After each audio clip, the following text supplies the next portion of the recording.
இந்த வியாதி பலவீனங்கள் மத்தியில் நீங்கள் போய் பிசாசிட்ட விசாரித்து பார்த்தீங்கன்னு வச்சுக்கோங்களேன், பிசாசு 2 கொம்பு வச்சு வர்றதில்லை. பிசாசின் ஆவியை பிடிச்ச மனுஷங்க இந்த உலகத்தில் இருக்கிறாங்க. சத்தியம் தெரியாத ஆட்கள் எல்லாமே தேவ ஆவியை பெற்றவர்கள் அல்ல. பைபிள் சொல்லுது வேத வசனத்தை பெற்றுக்கொண்டவர்கள் தேவர்கள். அப்போ வேத வசனத்தை குறித்த அறிவில்லாதவர்கள், அவர்கள் வேறே ஒரு ஆவியை பெற்றவர்கள். அப்படிப்பட்டவர்கள்ட்ட போய் எனக்கு இந்த வியாதி இருக்குது, இந்த பலவீனம் இருக்குது அப்படின்னு சொல்லி நீங்கள் கேட்டிங்கன்னா, பிசாசு அவங்க மூலியமாக சொல்கிற வார்த்தை என்ன தெரியுமா?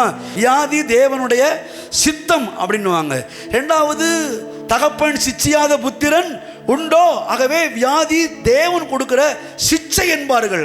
3வது, தேவன் அனுமதித்திருக்கிற சோதனை அல்லது புடமிடுதல் என்று சொல்லுவார்கள்.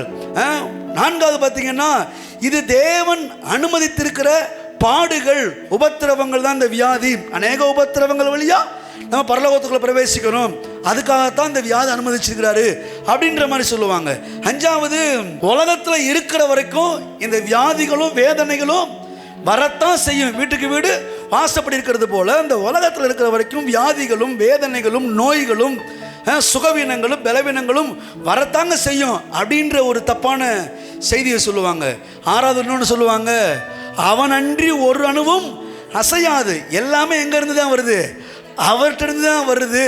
எல்லாமே அவருடைய சித்தம் தான், அவர்கிட்ட தான் வருது அப்படின்னு சொல்லுவாங்க. ஆனால் பைபிள் சொல்லுது, நன்மையான எந்த ஈவும் தான் அவர்கிட்ட வருது, தீமைகள் அவரிடத்துல சேர்வது இல்லை. ஆனால் இவங்க சொல்லுவாங்க, இது ஆண்டவர் தான் அங்கிருந்து அனுப்புகிறாரு அப்படின்ற மாதிரி சொல்லுவாங்க. 7வது பார்த்தீங்கன்னா, நீங்கள் செஞ்ச பாவத்து நிமித்தமாக கடவுள் கொடுக்குற தண்டனை, பனிஷ்மெண்ட்டு அப்படின்ற மாதிரி சொல்லி மொத்தத்தில் இப்படி தான் இருக்கிறது தேவனுடைய சித்தம் என்று அவர்கள் சொல்லுவார்கள்.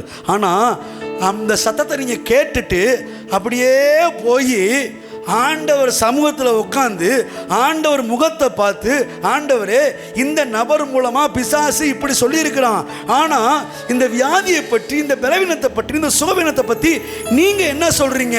நான் இப்படி இருக்கிறது உங்களுடைய சித்தமா? இந்த பலவீனங்கள் உங்களுடைய சித்தமா? இந்த வியாதிகள் உமக்கு சித்தமா? இப்படியே வியாதினால் நான் வாழ்வை இழந்து செத்து மடிகிறது உங்களுடைய சித்தமா அப்படின்னு கேட்டிங்கன்னா, அவர் உங்கள் கன்னத்தில் கையை வச்சு எப்படி சொல்லுவார் தெரியுமா? இல்லைம்மா, நீ கேள்விப்பட்ட மாதிரிலாம் கிடையாது, நீ சொல்கிற மாதிரிலாம் கிடையாது, இப்போ என்னுடைய சித்தத்தை நான் உனக்கு சொல்கிறேன். பிரியமானவனே, உன் ஆத்துமா வாழ்வது போ, நீ எல்லாவற்றிலும் வாழ், சுகமாயிரு மகனே. பிரியமானவளே, உன் ஆத்துமா வாழ்வது போ, நீ எல்லாவற்றிலும் வாழ்ந்து சுகமாயிரு மகனே.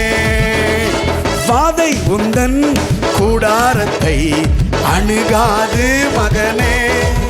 ஓஹோ, பொல்லாப்பு நேரிடாது நேரிடாது மகனே.